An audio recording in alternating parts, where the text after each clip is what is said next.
warahmatullahi wabarakatuh.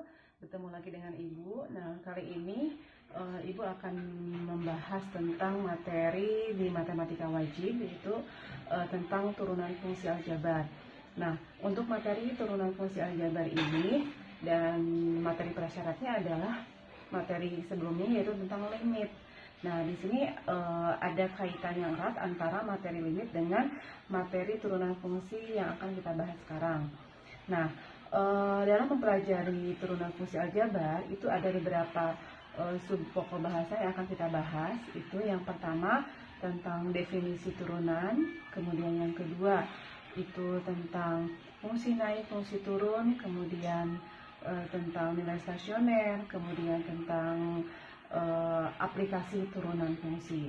Nah, banyak sekali manfaatnya atau penerapan dari materi turunan fungsi itu yang bisa kita gunakan dalam kehidupan sehari-hari. Misalkan dalam bidang ekonomi, kemudian dalam bidang geometri, kemudian dalam bidang kesehatan yang terkait dengan masalah maksimum dan minimum. Nah, yang akan kita bahas sekarang yaitu tentang definisi turunan. Definisi turunan. Nah, untuk membahas tentang definisi turunan, di sini Ibu akan berikan atau akan gambarkan tentang sebuah kurva, sembarang kurva. Ini adalah bidang koordinat, sumbu Y, sumbu X. Kemudian Ibu akan gambarkan sembarang kurva atau grafik. Nah, misalnya seperti ini kurvanya, ini adalah kurva Y sama dengan Fx. Nah, pada kurva ini ada dua buah titik yang dilalui oleh kurva. Yang pertama ini titik P, yang kedua ini titik Q. Nah, titik P itu kalau sebuah titik pasti ada absis dan ordinat ya. Untuk absisnya itu ini X1 kita katakan, kemudian ini ordinatnya Y1. Untuk titik Q itu ini X2, ordinatnya itu Y2. Nah, titik P ini berarti titiknya X1, Y1. Titik Q berarti X2, Y2.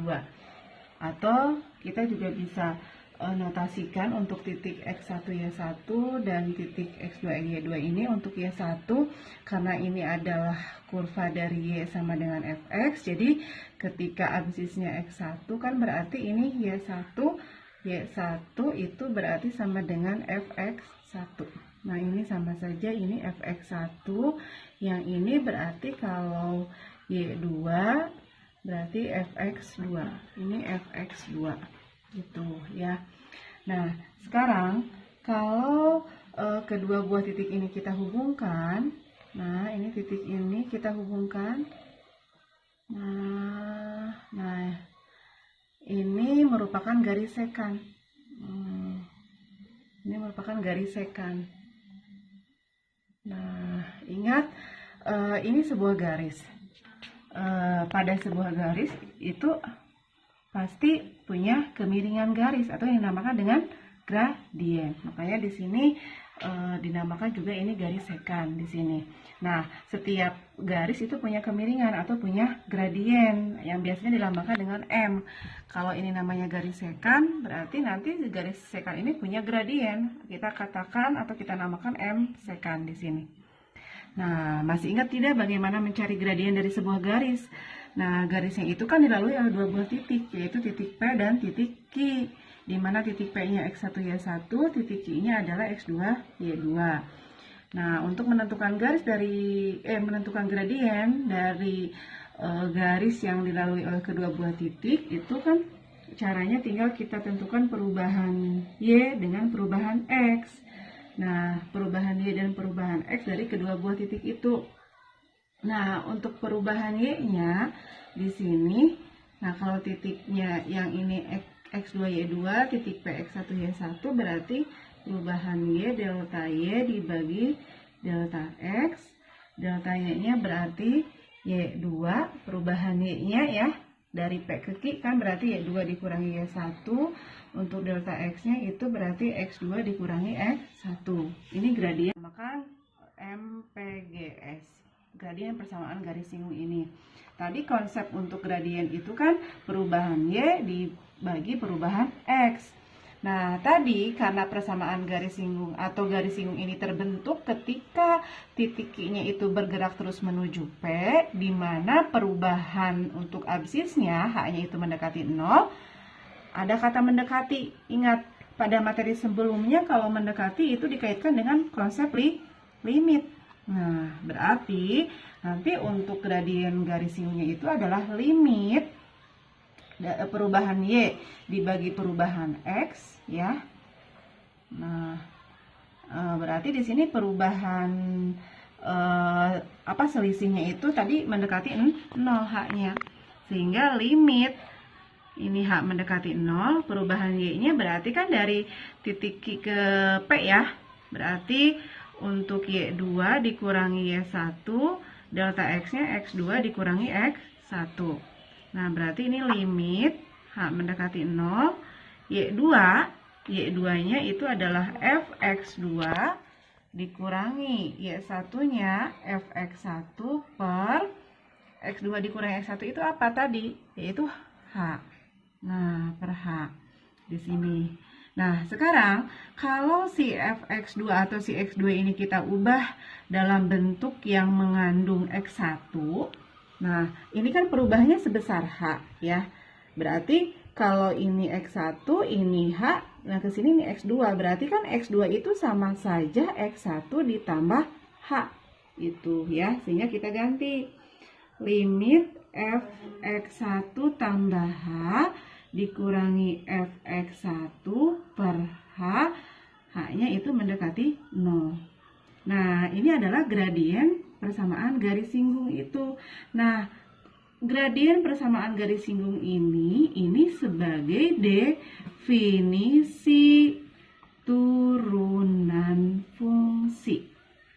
Jadi, kita bisa ambil kesimpulan bahwa definisi turunan fungsi itu sama saja gradien dari fungsi tersebut itu. Nah, bagaimana lambang turunan fungsi? Nah, yang ini merupakan definisi turunan. Bisa juga dilambangkan dengan turunan itu bisa F aksen X turunan dari Fx atau bisa juga Y aksen itu, ya. Jadi inilah definisi turunan fungsi dikaitkan dengan gradien. Nah, sehingga definisi turunan fungsi itu sama dengan Y aksen atau F aksen X sama dengan gradien sama dengan limit Fx1 ditambah H dikurangi Fx1 per H untuk H-nya mendekati 0. Nah, sebagai contoh, nah, tentukan turunan fungsi dari Fx sama dengan 2x atau 3x kuadrat. Nah, untuk menentukan turunan fungsi, kita gunakan definisi turunan tadi yang berkaitan dengan konsep limit. Nah, ini definisi turunan fungsi. Limit, berarti nanti F aksen X itu limit H mendekati 0, Fx, ya, plus H dikurangi Fx per H. Ini X1 berarti kalau X, ya, berarti Fx plus H dikurangi Fx. Nah, sekarang Fx plus H-nya yang mana? Nah, kita substitusikan, kita ganti X-nya dengan X plus H. Jadi, kalau Fx sama dengan 3x kuadrat, ketika kita mau mencari bentuk Fx plus H, X-nya ganti dengan X plus H, berarti yang ini juga sama, kita ganti dengan X plus H. Nah, kita kuadratkan, berarti kan 3, ini kalau dikuadratkan X kuadrat tambah 2XH tambah H kuadrat. Kalau dikalikan 3 semuanya menjadi 3x kuadrat ditambah 6xh ditambah 3h kuadrat. Ini untuk Fx plus H. Kalau Fx-nya yang ini tetap. Nah, sekarang bentuk Fx dan Fx plus H ini kita substitusikan ke definisi turunan fungsi tadi, yaitu F aksen. Nah, yang ini. Nah, kita substitusikan ke sini. Nah, Kita lanjutkan.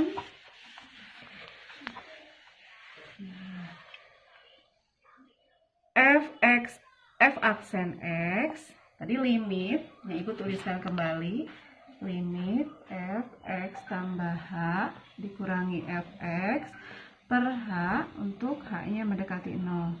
Berarti ini limit Fx plus H-nya tadi 3x kuadrat ditambah 6xh ditambah 3h kuadrat dikurangi Fx-nya 3x kuadrat per H. H-nya mendekati 0. Nah, sekarang kita bisa sederhanakan bentuknya. 3x kuadrat dikurangi 3x kuadrat itu 0. Jadi, ini tersisa 6xh ditambah 3h kuadrat per H. H-nya mendekati 0. Nah, ingat untuk menyelesaikan ini, ingat konsep limit. Nah, sekarang untuk menyelesaikan limit itu kan kita tinggal mensubstitusikan nilai variabel yang di sini. H-nya kan 0, berarti hanya kita ganti dengan 0. Kalau H-nya kita ganti dengan 0, itu kan menjadi 0. 6 kali X kali 0 kan 0, ditambah 0 per 0. Kan 0 per 0. Maka ini kan belum selesai proses limitnya. Nah, untuk menyelesaikannya, kita harus menghilangkan pembuat 0. Nah, ini pembuat 0-nya adalah H. Berarti kita harus ubah bentuk yang atas harus ada faktor H, di bawah juga ada H. Nah, kebetulan di bawah sudah ada, tinggal yang bagian atas atau pembilang.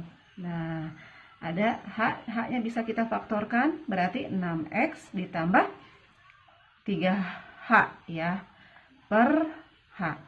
Nah, H dibagi H kan 1, berarti ini tinggal limit 6x tambah 3H, H mendekati 0. Baru setelah itu kalau sudah hilang pembuat 0, kita substitusikan. Substitusikan kembali, H-nya ganti dengan 0. Berarti 6x ditambah 0 sama dengan 6x. Jadi turunan fungsi dari fx, ketika tadi fx-nya 3x kuadrat, maka diperoleh turunan fungsinya f aksen x-nya itu adalah 6x. Seperti itu. Ini baru contoh yang pertama ya. Kedua, nah ini soalnya diketahui fx sama dengan 3x kuadrat tambah 5x tambah 2, tentukan nilai f aksen 2. Nah, untuk mencari nilai f aksen 2 ini berarti kita harus mencari dulu f aksen x-nya dari fx yang ini. Nah, untuk menentukan f aksen x-nya sama seperti tadi pada contoh pertama, kita gunakan definisi turunan dengan konsep limit ya. Nah, dengan konsep limit tadi, f aksen x ini turunan fungsi limit fx tambah h dikurangi fx per h untuk h-nya mendekati 0. Berarti kita harus mencari bentuk fx plus h dari sini. Kalau fx mah yang ini tetap ya. Nah, sekarang kita cari bentuk fx plus h. Ini untuk fx awalnya. Kemudian kalau fx plus h berarti setiap x-nya itu diganti dengan x plus h. Jadi 3 kali x plus h kuadrat ditambah 5 kali x plus h ditambah 2. Nah, sekarang kita uraikan, ini kuadratkan, berarti x plus h kuadrat itu x kuadrat tambah 2xh tambah h kuadrat tambah 5x, ini kalikan, ditambah 5h ditambah 2. Nah, ini kalau dikalikan 3x kuadrat tambah 6xh tambah 3h kuadrat. Nah, ini yang ini ya. Ditambah 5x ditambah 5h ditambah 2. Sekarang kita lihat bentuknya ada yang sejenis. Kalau ada berarti kita operasikan. Nah, ini tidak ada ya. Berarti ini bentuk fx plus h-nya. Selanjutnya kita substitusikan ke sini. F aksen x limit fx plus h-nya kan ini. Nah, kita ganti 3x kuadrat tambah 6xh tambah 3h kuadrat tambah 5x tambah 5h ditambah 2 dikurangi fx-nya ini. dalam kurung 3x kuadrat ditambah 5x ditambah 2 per H. Untuk H-nya mendekati 0. Nah, sekarang kalau ini dibuka kurungnya, ini kan jadi dikurangi 3x kuadrat. Di sini ada 3x kuadrat, berarti 3x kuadrat dikurangi 3x kuadrat itu 0. Kemudian 5x ini dikurangi 5x juga 0. Kemudian 2 dikurangi 2, berarti ini juga 0. Jadi ini menjadi 6xh ditambah 3h kuadrat ditambah 5h per 2. Nah, sekarang untuk menyelesaikan limitnya, untuk konsep limit itu kan dengan cara substitusi dulu. Kita substitusikan atau h-nya ganti dengan 0. 6 kali x kali 0, 0. Tambah yang ini h-nya ganti dengan 0, 0. Tambah yang ini h-nya ganti dengan 0, 0. 0 tambah 0 tambah 0 tambah 0. Oh, maaf, ini h ya. Per h. 0 per 0. Nah, sekarang kalau 0 per 0 berarti kita harus hilangkan pembuat nolnya, yaitu ini H pembuat nolnya. Agar hilang di bagian pembilang dan penyebut harus ada H. Di penyebut sudah ada H, tinggal yang di pembilang. Nah, di pembilang kita faktorkan. Limit H mendekati 0, kita faktorkan. H, kurung buka, berarti ini harus 6xh. Harus 6xh, berarti H sudah di luar, berarti ini 6x. Harus 3h kuadrat, ini sudah H pangkat 1, berarti 3h. Harus 5h, ini sudah H, berarti ditambah 5 per H. H dibagi H-nya 1, berarti ini tinggal limit 6x tambah 3h tambah 5. Untuk H-nya mendekati 0. Nah, sekarang sudah hilang pembuat nolnya, maka substitusi kembali, H-nya ganti dengan 0. Ini tidak ada H, tetap 6x ditambah 3 kali 0, 0 tambah 5. Berarti turunannya adalah 6x tambah 5. F aksen X-nya. Yang ditanyakannya F aksen 2. Berarti F aksen 2, ini F aksen X-nya. Nah, X-nya ganti dengan 2. Berarti 6 kali 2 tambah 5. Sama dengan 12 tambah 5. Sama dengan 17. Nah, itu anak-anakku sementara ya, ini untuk materi definisi turunan fungsi. Nah, terima kasih atas perhatiannya. Wassalamualaikum warahmatullahi wabarakatuh.